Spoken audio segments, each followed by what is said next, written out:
दाऊ दादा से गले लग के बहुत रोए ठाकुर जी। दाऊ दादा, वो वृंदावन की बहुत याद आ रही है। दाऊ दादा, कहीं ना कहीं मैया को ऐसा लगे कि मैं बहुत सुखी हूं यहाँ पे। तू मैया जाके बता दे मैं बहुत दुखी हूं यहाँ पे। कई ग्वाला तो छुप के बैठ गए, हम ना मिल रहे आते, इतने दिना की कह के गए हो हम ते, परसों आ जाऊंगा, परसों आ जाऊंगा, इतने साल बाद आ रहा हो, हम ना मिल रहे आते, तुम लोग मिल लो, हम नहीं मिलेंगे आते। कि कोई इतना विरह आतुर हो सकता है कि उसके अश्रु जल नदी बन के बहने लग जाएं। मैं आपसे निवेदन कर रहा हूं, मैं प्राण त्याग दूंगा बिना वृंदावन के, तो आपकी स्थिति क्या हो रही होगी इसमें। देव की मैया ने मन में विचार किया कि आज लाला बहुत दिना बाद आयो है, या के काजे में कछु बना के ले जाऊं, अपने हाथन से पवाऊंगी लाला को।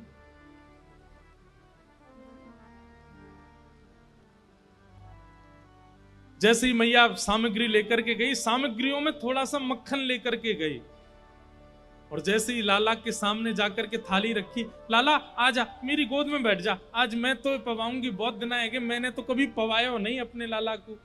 ठाकुर जी गए, देव की मैया की गोद में बैठ गए। जैसी देव की मैया ने थाली आगे करी, ठाकुर जी ने थाली की ओर देखा, पूड़ी है, सब्जी है, साग है, भात है, दाल है, खीर है, रबड़ी है, मलाई है, लेकिन कोने में एक छोटी सी कटोरी में माखन मिश्री रखा देखा। और जैसे ही ठाकुर जी ने मक्खन देखा, ठाकुर जी तो हुंकरियों से रोने लगे। इतनी जोर से याद आई यशोदा मैया की, रोते रोते ठाकुर जी देव की मैया की गोद में ही लेट गए, और रोते रोते कह रहे, मोए वृंदावन जानो है, मोए मैया के पास जानो है, मोए बाबा की बहुत याद आ रही है, मोए वृंदावन जानो है। ठाकुर जी के इस रुदन को और ये कहना कि मोए मैया की याद आ रही है, देव की मैया उस समय ठाकुर जी को हृदय से लगाती है, लाला मैं यहीं तो हूं, आजा मेरे अंक में भर जा।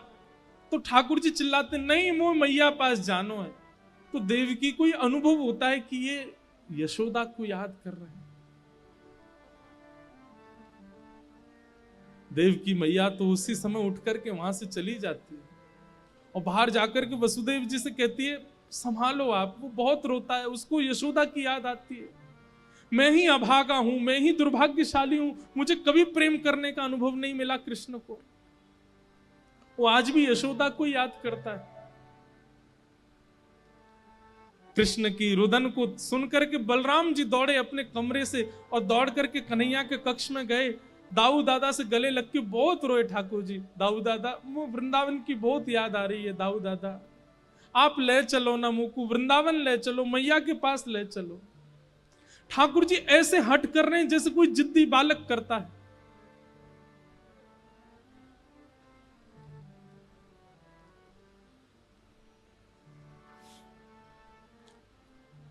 वसुदेव जी आए और आकर के बलराम जी को भी ले गए, और बोले कृष्ण को केवल एक ही व्यक्ति शांत कर सकता है, क्योंकि ये उसी के सामने गंभीर रहता है, वो इसका सखा है उद्धव।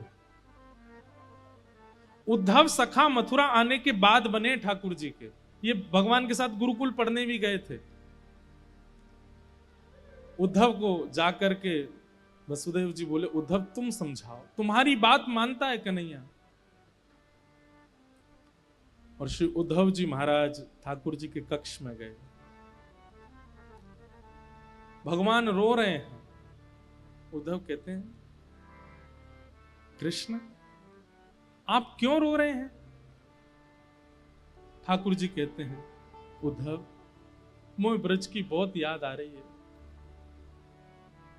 उद्धव जी हंसते हैं, आप परमात्मा हैं, आपको कोई मोह नहीं होता, ये नाटक मत कीजिए मेरे आगे। आप परमात्मा हैं, आप सारे मोहों से दूर रहते हैं, सारी आसक्तियों से दूर रहते हैं। आपका दर्शन करने वाला मोह आसक्तियों से दूर हो जाता है। ये क्या आप आडंबर कर रहे हैं? ये रोना धोना बंद कीजिए। ये हो ही नहीं सकता। ये परम तत्व पर ब्रह्म परमात्मा का ये स्वरूप नहीं हो सकता।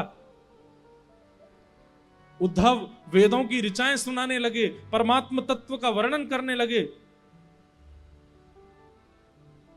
ठाकुर जी बोले, उद्धव तूने प्रेम तत्व पढ़ा कहीं पर?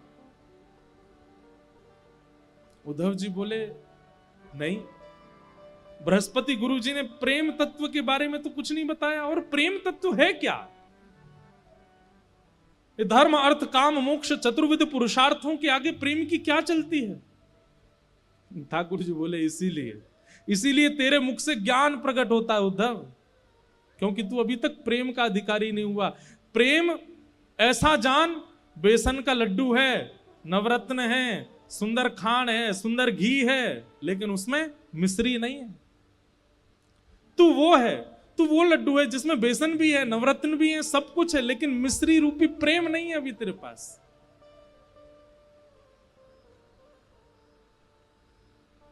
तू नहीं समझेगा।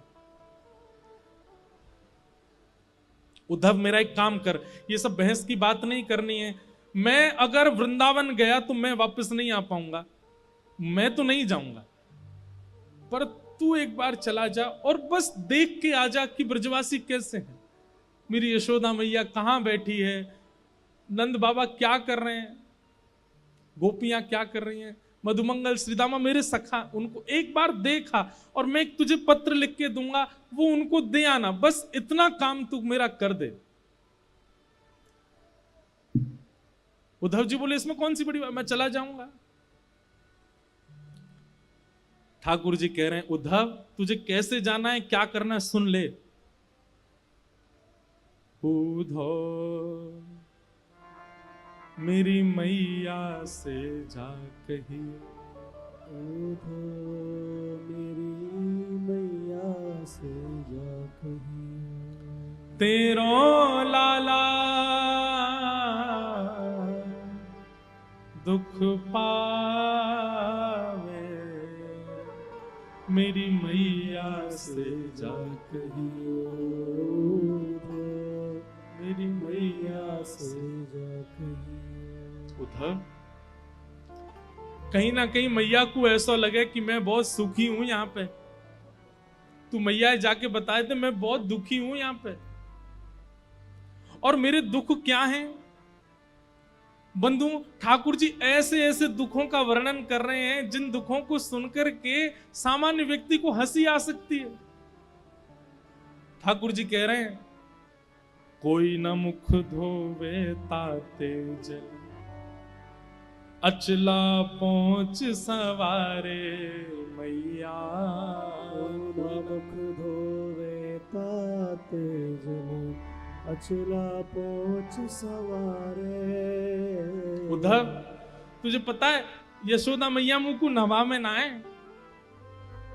अरे उद्धव तू बैठ सुन, यशोदा जी मुंह को नवा में ना है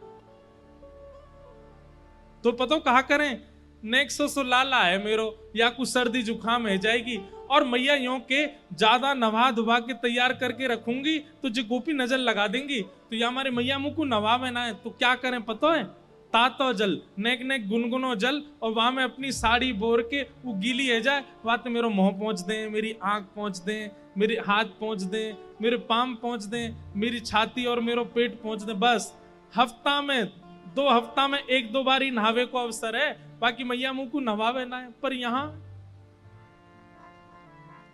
सुबह सुबह कोई मेरा गर्म जल से मुख नहीं पहुंचता, तो मैया को जाके बताइए कोई ना मुख धोवे ताते जल, अचला पहुंच सवारे मैया, कोई ना मुख धोवे ताते जल, अचला पहुंच सवारे। और मैंने ब्रज में कभी थाली में भोजन नहीं किया उद्धव। यशोदा मैया एक रोटी में माखन मिश्री लेके आ जाती है, मुझे पवाती है, अपनी गोद में लेके सारे काम करती है, पवाती रहती है, और यहाँ रोज थाली आती है अपने, मुझे तोड़ना नहीं आता, कैसे रोटी तोड़ते हैं मैं स्वयं पाता हूं, वहां मैंने कभी अपने हाथ से नहीं पाया। माखन रोटी नाम ना जाने, माखन रोटी नाम न जाने, माखन रोटी नाम ना जाने, माखन रोटी नाम न जाने, कनुआ कहे मोए कोई ना भुलावे, मेरी मैया से जा कहियो, उद्धव मैया से जा कहियो। और बाबा नंद अंगुरिया गह गह, पायन चल वो सिखावे उधो। बाबा नंद अंगुरिया गह गह, पायन चलनो सिखावे। नंद बाबा मेरी उंगली पकड़ के, मैं 8 वर्ष को 9 वर्ष को है गो उद्धव, तब भी नंद बाबा ने कभी भी बिना उंगली पकड़वाए मुंह को कहीं लेके नहीं गए। मैं कहता बाबा अब तो मैं बड़ो है गो, अब तो मैं खुद चल सकूं, तब भी कहते लाला तेरे पता तू छोटा ही है, तू खो जाएगा, मेरी उंगली पकड़ ले। और मैं बाबा की उंगली पकड़ के ही गए उस सब जगह। आज मोह याद आवे मैं अकेलो घूमूं, मेरी उंगली कोई अपनी उंगली नहीं देवे। बाबा नंद अंगुरिया गह गह, पायन चल वो सिखावे उधो। बाबा नंद अंगुरिया गह गए, पायन चलनो सिखावे। और थोड़ी देर उंगली पकड़ के चलवाने के बाद बाबा को ऐसा लगता मैं थक गया हूं, तो तुरंत 8 वर्ष को इतना बड़ो भी मुझे गोद में उठा लेते। मैं कहता बाबा अरे मैं चल लूंगा ना, लाला तू थक गो, तेरे पांव थक गए होंगे। थाको जान कन्हैया मेरो, थाको जान कन्हैया मेरो, गोद उठा हृदय सो लगा, मेरी मैया से जा कहियो, उद्धव मैया से जा कहियो। वास्तव में उद्धव यशोदा मैया को तो मेरे अंक का सुख मिलता है, मैं मैया से लिपट के सोता हूं। लेकिन नंद बाबा थोड़ा संकोच करते हैं, इसलिए वो जबरदस्ती ये बहाना करते हैं, अरे लाला तू थक गए होगा, चल मेरी गोद में आ जा। इसी बहाने मुझे गोद में लेते समय अपने अंक से भर लेते। मैं सोचता हूं कि अब नंद बाबा किसको अंक से लगाते होंगे, वो कैसे रह रहे होंगे ब्रज में। उद्धव तू जाके देख करके आ।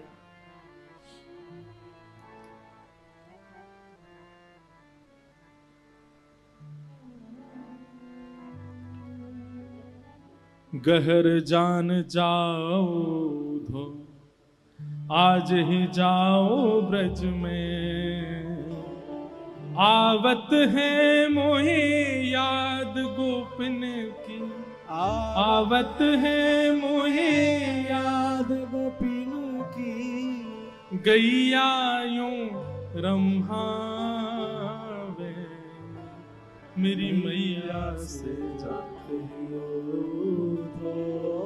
मैया से जा कहियो। उद्धव जी को ठाकुर जी कह रहे हैं उद्धव तुम जा। उद्धव जी महाराज ठाकुर जी के आंसू पहुंच रहे हैं और थोड़ा व्यंग में बोल रहे हैं, ये सब आप कैसी बातें कर रहे हैं ठाकुर जी। मुझे लगता है ये ब्रजवासियों को समझाना पहले जरूरी है। अगर ब्रजवासी रोना धोना बंद कर देंगे तो आप शांत हो जाओगे। ठाकुर जी बोले अगर वे रोना बंद कर देंगे, वो मोह याद करना बंद कर देंगे, तो मैं तू को वचन दे रहा हूं मैं ठीक है जाऊंगा। मुंह को रोनो ज्यादा यही मारे आ रहा है, मुंह को रोज हिचकी आमे या को मतलब है ये ब्रजवासी मुंह को याद करें। उद्धव जी बोले फिर तो आपने सही व्यक्ति को चुना है। मैं अपनी लच्छेदार वाणी में ऐसा प्रवचन सुना करके आऊंगा, उनको परब्रह्म परम तत्व की ऐसी व्याख्या सुना करके आऊंगा, भूल जाएंगे आपको। वो आपको सामान्य लाला समझ के बैठे हैं, आपको सामान्य बालक समझ के बैठे हैं, इसलिए रो रहे हैं। मैं अभी जाकर के आपका परब्रह्म रूप उनको दिखा करके आता हूं, भूल जाएंगे आपको। लेकिन वचन दीजिए अगर ब्रजवासी शांत हो जाएं तो फिर आप पुनः उनको कभी याद नहीं करोगे। ठाकुर जी बोले तू जा तो ब्रज। सुन उद्धव एक मेरी बात सुन। बोले क्या? ज्यादा पर ब्रह्म आदि इन सब के ज्ञान की बात मत करिए उनके आगे। भोले हैं ब्रजवासी, वो ज्यादा कठिन शब्द समझ नहीं पाएंगे, तू सरल भाषा में बोलना।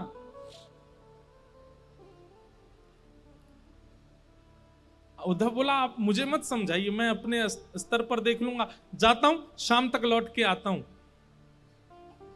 ठाकुर जी लेकर के जा, हाँ उद्धव तू चला जा, और ये मैंने पत्र लिखा है ये दे देना उनको। उद्धव जी ने पत्र ले लिया। जैसे ही उद्धव जी रथ पर चढ़ने लगे, भगवान एक मिनट रुक, इधर आ, नीचे आ। उद्धव जी नीचे आए, ठाकुर जी ने अपना मोर पिछ निकाल करके उद्धव के मुकुट में लगा दिया और अपनी काली कमली उतार करके उद्धव के गले में डाल दी। अब जा। उद्धव बोले इसका क्या अभिप्राय? बोले इससे उनको संकेत हो जाएगा कि तू, मैंने तुझको भेजा तो तेरी बात सुनेंगे भी और करेंगे भी, इनके बिना जाएगा तो तुझे पूछेंगे नहीं, वो तू जा। और उद्धव जी मोर पिछ ठाकुर जी की तरह धारण करके, ठाकुर जी की तरह काली कमली ओढ़ करके उसी रथ में बैठ करके जा रहे हैं जिससे रथ से ठाकुर जी आज से सालों पहले लौट करके आए थे।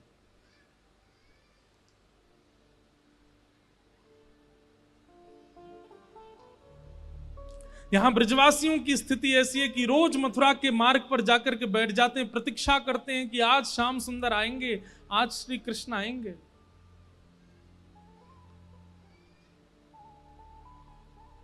वर्षों हो गए आज तक कृष्ण नहीं आए। आज भी रोज की तरह ब्रजवासी आकर के बैठे हैं और तभी देखते हैं कि एक रथ वृंदावन की ओर आ रहा है। और जैसे ही उस रथ को देखते हैं, मधुमंगल श्रीदामा तन सुखा मन सुखा धन सुखा सुबल तोक भगवान के सब सखा, अरे कन्हैया आ गयो, कन्हैया आ गयो, कन्हैया आ गयो की टेर लगा देते हैं। एक ब्रजवासी दौड़ करके वृंदावन की ओर भागता है और सब घरों में जाकर के हल्ला करता, अरे सबरे बाहर आ जाओ, कन्हैया आ गयो, हमारो गोपाल आ गयो, परसों की कह के गयो, भले ही बरसों बाद आयो लेकिन आ गयो। और जैसे उसने ये हल्ला मचाया, मानो जैसे ब्रज में जितने भी जीव हैं सबके प्राण आ गए हों वापस। जैसी अवस्था में सब दौड़ रहे हैं, कन्हैया आ गयो, गोपाल आ गयो, कृष्ण आ गयो। सब जगह दौड़ता हुआ जाकर के यशोदा मैया के द्वार पर पहुंचता है और कहता, मैया, अरे मैया तू कहां है? देख तेरो लाला आ गयो, कन्हैया आ गयो, जल्दी चल मैया। सब ब्रजवासी रोते बिलखते दौड़ते हुए जा रहे हैं कि हमारो कन्हैया आ गयो, हमारो गोपाल आ गयो। रथ देख करके रथ की ही बलैयां ले रहे हैं, सब अपने आप को संभाल रहे हैं कि श्री कृष्ण को इतने दिन बाद देखने को अवसर मिलेगा। अरे आंसू तो काई को निकल रहे हो, तुम आओगे तो नेत्रन के आगे धुंध आ जाएगा, कन्हैया को देख नहीं पाएंगे, तुम मत आओ। अब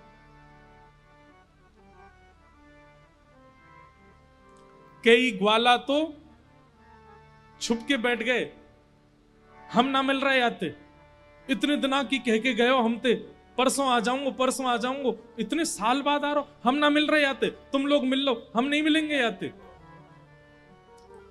तभी एक ग्वाला बोलो, अरे भैया बाद में रूठ जाइयो, अभी इतने साल बाद कन्हैया आयो, पहले मिल ले, एक बार गले लगा ले, एक बार हृदय से लगा ले, फिर रूठ जाइयो। लाला 4 दिन मुझे बात मत करियो, फिर रूठ जाइयो, अभी तो मिल ले।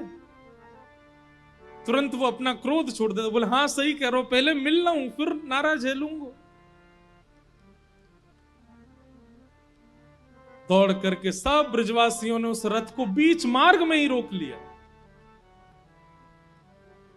और सब प्रतीक्षा कर रहे हैं, अब कन्हैया निकलेगा रथ में थे, अब पर्दा हटेगा, पर्दा हटा के हमारा कन्हैया उतर के आवेगा, पहले मैं देखूंगा, पहले मैं देखूंगा, लड़ाई हो रही है ब्रजवासी में, तू पीछे हट, पहले मैं देखूंगा। और इतने में ही द्वार खुलता है रथ का, और जैसे ही उद्धव जी उतर करके बाहर आते हैं, किसी ने भी उद्धव जी को देखा ही नहीं, वो सब अभी भी पीछे ही देख रहे हैं, ये तो कोई सेनापति नहीं करे, अब कन्हैया आवेगो। उद्धव जी कहते हैं जय श्री कृष्ण,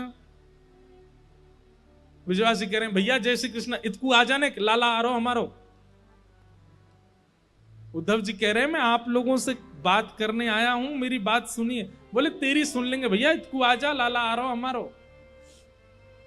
उद्धव जी बोले रथ में कोई नहीं है। श्री कृष्ण आप लोगों की बहुत याद करते हैं, आप लोगों के विरह में बहुत व्याकुल रहते हैं, इसलिए उन्होंने आज मुझे भेजा है।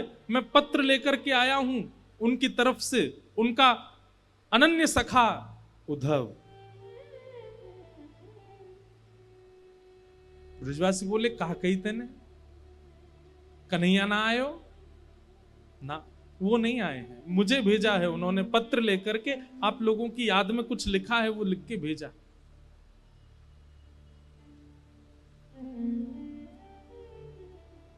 ब्रजवासी सब, वारे कन्हैया, परसों की कह के गयो, बरसों तक आयो नहीं, और बरसों बाद याद आई है तो अपनो सखा भेज दियो, खुद नहीं आयो।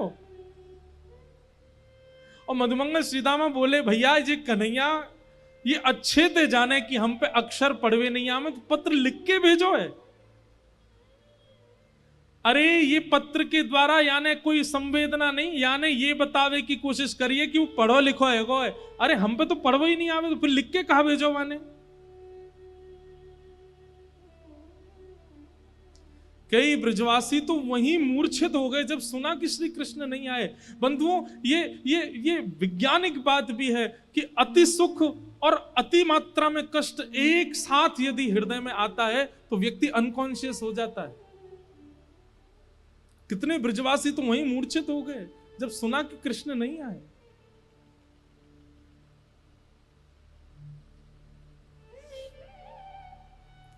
उद्धव जी कहते हैं, मुझे यशोदा मैया से मिलना है। मुझे कहां मिलेंगी मां? मधुमंगल बोलो, ये नदी देख रहे हो छोटी सी, या के किनारे किनारे चलो जा, या नदी को उद्गम जहां है ना वही नंद भवन है, चलो जा।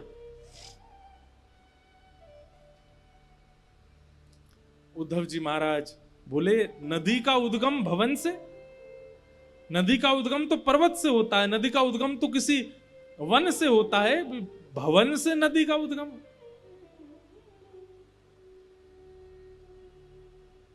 मधुमंगल के, तेरे सखा कन्हैया जब से गए ब्रजमंडल से, उनके विरह में सब ब्रजवासी नंद भवन की दहली पे जाकर के रोते हैं और उनके अश्रु जल ही नदी बन करके बह रहे हैं, इसलिए इसका उद्गम नंद भवन से। उद्धव जी महाराज को पहला झटका लगा यहां पर कि कोई इतना विरह आतुर हो सकता है कि उसके अश्रु जल नदी बन के बहने लग जाएं, और वो भी 2, 4, 10, 15 लोग नहीं, पूरा का पूरा ब्रजमंडल, और वो भी 2, 4, 10, 5 दिनों के लिए नहीं, वर्षों से रो रहे हैं। ये मोह नहीं हो सकता। मोह की अवधि तो 5 दिन की होती है, मोह की अवधि तो 10 दिन की होती है, ज्यादा से ज्यादा 1 महीने की होती है। ये मोह नहीं हो सकता है कि वर्षों से इतनी संख्या में लोग रो रहे हैं कि नदी बन के बह रही है।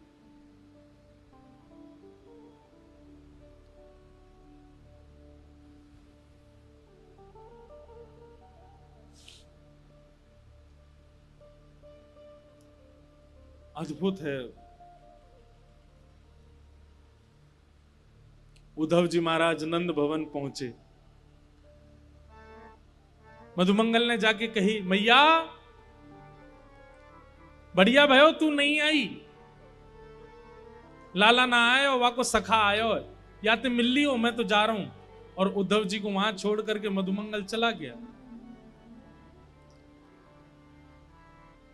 यशोदा मैया के पास श्री उद्धव जी गए और कहने लगे, मां, यशोदा मैया कुछ कर रही हैं, नेत्रों की ज्योति जा चुकी है मैया की, अब दिखाई नहीं देता मैया को, अति वृद्ध हो गई हैं और बिना देख नहीं पाती हैं। यशोदा मैया कुछ कर रही हैं। तभी उद्धव कहते हैं, मां, यशोदा मैया कहती, हल्ला मत करे भैया, कौन है, हल्ला मत करे। कभी चंदा मांगे, कभी बहू मांगे, कभी खिलौना मांगे, कभी कछू मांगे, बड़ी मुश्किल अंत सुलायो मैंने पलना में कन्हैया, सो रोए, तू हल्ला मत करे, हल्ला करेगो तो उठ जाएगो, उठ के फिर रोवेगो, मुझ को तो भाई बहू चाहिए, मुझ को चंदा चाहिए, तू हल्ला मत करे।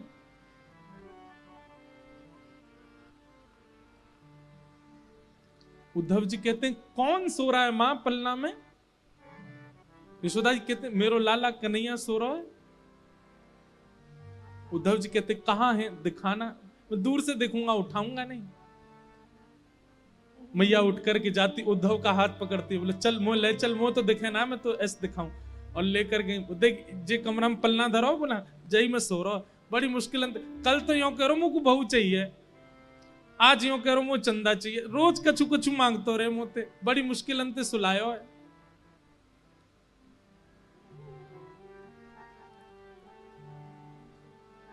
उद्धव जी कहते हैं मां कोई नहीं है पलने में। श्री कृष्ण तो मथुरा जा चुके हैं, वो मथुरा के राजा बने बैठे हैं, आप किसको पलना झुला रही हो?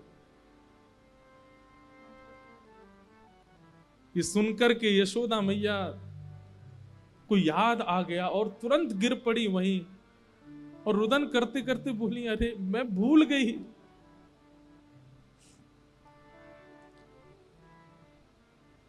उद्धव का हाथ पकड़ करके यशोदा मैया के कोई मथुरा नहीं गए हो। मैं बताऊं कहां गए हो? एक गोपीन के यहां गए होगो। नंद भवन से बाहर निकल के जाती हैं, किसी गोपी के यहां जाती हैं। अरे तू वादना मुझसे शिकायत कर रही, तेरे घर में आके माखन चुरावे। बहन मैं तेरे घर रोज 10 मटकी भिजवाई दे करूंगी, तेने लाला भीतर छुपाई दियो ना, वाकू मुंह दे दे। मैं तेरे हाथ जोड़ू पाम परूं, वाकू बाहर दे दे। गोपी के मैया मेरे यहां कन्हैया नहीं है। उद्धव का हाथ पकड़ के दूसरी गोपी के यहां जाती है, बोले या के यहां गए होगो, या के बालकन के संग खेले। अरे तू वादना मुझसे शिकायत कर रही ना, तेरे बालकन को नोच जाए कन्हैया, मैं आज ते वाके हाथन को बांध दूंगी, कभी नहीं नोचेगो। मेरो लाला तेरे पास है ना, दे दे। घर घर गोपियों के पास यशोदा मैया जाती हैं और उन्होंने जो शिकायत वर्षों पहले की थी वही शिकायत याद दिला करके कहती हैं कि मेरो लाला तेरे पास है, वह दे दे। ये सब स्थिति देख रहे हैं उद्धव जी और विश्वास नहीं कर पा रहे हैं कि ये कैसे संभव हो सकता है।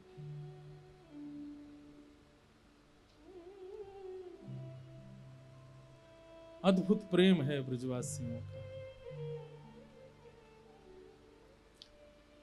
उद्धव जी महाराज नंद बाबा से मिले, नंद बाबा की स्थिति का भी वर्णन किया, फिर गोपियों के पास गए।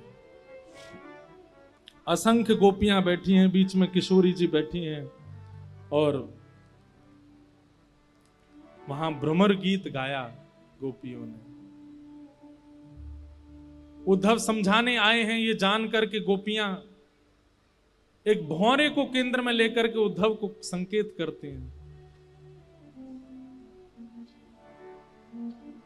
हे उद्धव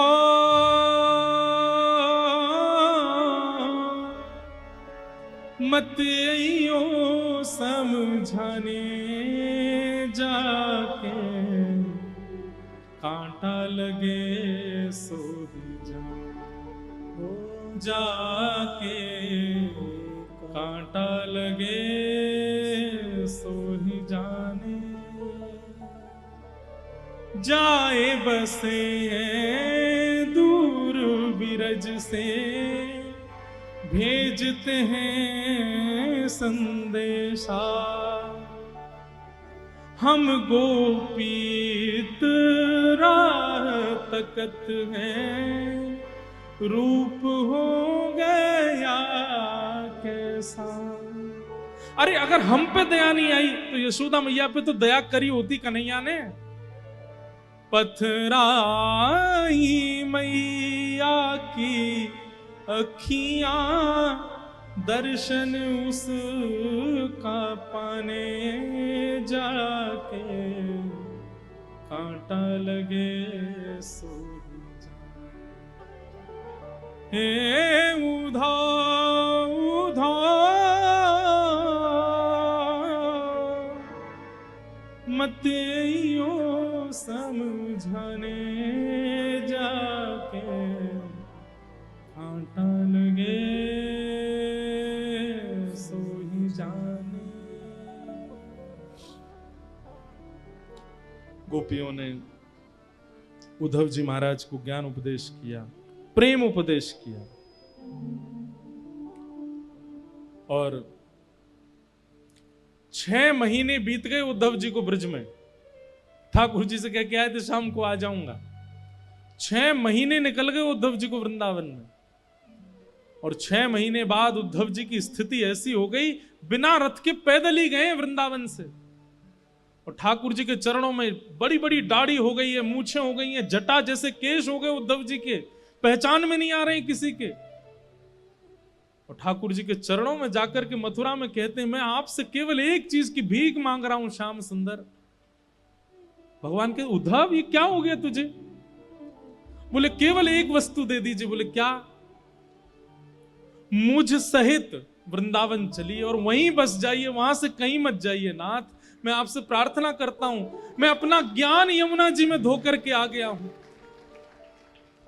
मैं अपनी सारी ब्रह्म विद्याओं को, सब अपनी वेद विद्याओं को, सबको तिलांजलि देकर के आया हूं वृंदावन में। मैंने ऐसा प्रेम कहीं अनुभव नहीं किया। मैं आपसे निवेदन कर रहा हूं, मैं प्राण त्याग दूंगा बिना वृंदावन के। तो आपकी स्थिति क्या हो रही होगी इस वक्त?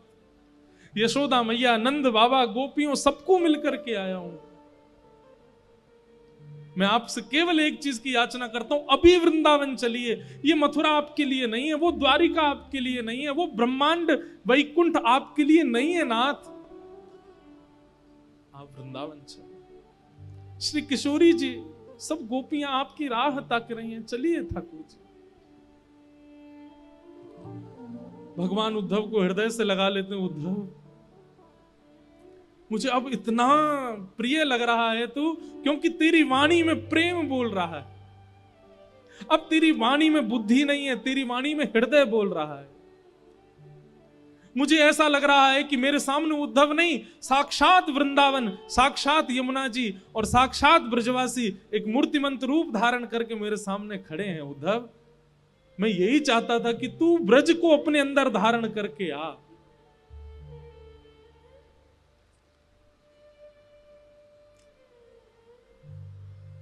उद्धव ने नेत्र बंद किए, ठाकुर जी ने आज्ञा की, उद्धव नेत्र खोल के एक बार देख मेरे अगल बगल में कौन है। जैसे उद्धव ने देखा तो समस्त ब्रजवासी, नंदरानी, यशोदा मैया, नंद बाबा, किशोरी जी, सब सखियां, गोप ग्वाल, सब मथुरा में ही प्रकट हो गए और ठाकुर जी के इर्द गिर्द सब विराजमान है। उद्धव चरणों में गिर गया, भगवान ये कैसी लीला है, ये क्या हो रहा है? ठाकुर जी कहते हैं, उद्धव मैं ब्रज ही हूं, मैं श्री जी ही हूं, मैं ब्रजवासी ही हूं। इसलिए कभी ब्रजवासी दिखे, कभी ब्रज दिखे, कभी ब्रज की कोई वस्तु दिखे, उसमें मुझ में भेद मत मानना। हम कभी अलग नहीं हो सकते, हम एक ही हैं। ये तो केवल एक सांसारिक लीला मुझे पूर्ण करनी है, जिससे संसार की माया में रहने वाले लोगों को ज्ञान दिया जा सके। जो प्रेम के अधिकारी नहीं हैं, उनके लिए कुछ दिन की लीला करने के लिए मुझे द्वारिका लीला करनी पड़ेगी। इसलिए मैं ब्रज से बाहर आया हूं, बाकी नहीं तो तू किसी और से नहीं मिलके आया है, तू मेरे ही स्वरूपों से मिलके आया, वो मैं ही हूं। मैं और ब्रज कहीं अलग नहीं हूं उद्धव, और ना मैं ब्रज से कभी अलग होता हूं। वृंदावनम परित्यज्य पाद मेकम न गच्छति, मैं वृंदावन छोड़ के एक पग भी बाहर नहीं रखता। ये तो मेरा ऐश्वर्य स्वरूप है जो मथुरा में बैठा है। वास्तव में मेरा जो प्रेम स्वरूप है, देखना चाहेगा कहां है? ठाकुर जी तुरंत खिड़की खोलते हैं और वृंदावन की ओर दिखाते हैं, तो किशोरी जी गले में गलवैया डाल करके श्री कृष्ण के खड़ी हैं। ठाकुर जी कहते हैं, वो है मेरा लीला रूप, वो सदा वृंदावन में ही रहता है, तो कभी वृंदावन से विलग नहीं होता है। ये तो मेरा ऐश्वर्य रूप है, ये तो मेरा भगवत स्वरूप है, मेरा प्रेम स्वरूप, वो तो सदा वृंदावन में रहता है और वो वृंदावन से कभी विलग नहीं हो सकता।